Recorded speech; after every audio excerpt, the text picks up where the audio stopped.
ଦଉଛନ୍ତି। କାଟିଲା ଏବେ ମତେ ଜଗନ୍ନାଥ ମତେ ଫେରେଇ ଦିଅନ୍ତୁ।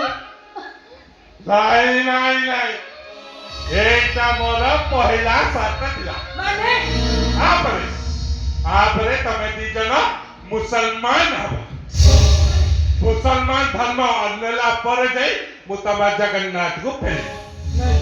ମାନେଟା ହଉଛି ଏଇଆ ଯେ ଜଗନ୍ନାଥଙ୍କୁ ଫେରେଇ ନେବାକୁ ହେଲେ ମୋ ପରି ତମକୁ ଇସଲାମ ଧର୍ମ ଗ୍ରହଣ କରିବାକୁ ପଡ଼ିବ। ଜୟ ଜଗନ୍ନାଥ ପରିବର୍ତ୍ତେ ଆଲ୍ଲାହ ଆକବର ଆଲ୍ଲାହ କହିବାକୁ ପଡ଼ିବ।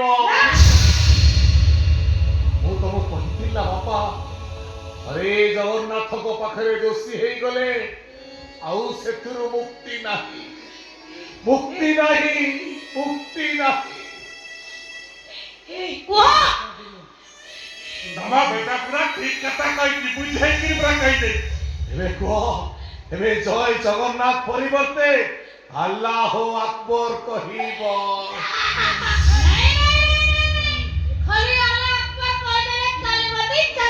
ଚାଲିବନି, ଜମାରେ ଚାଲିବନି।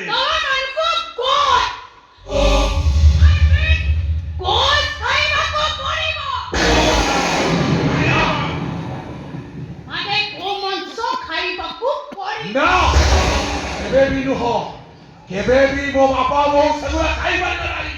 କେବେ ନୁହଁ।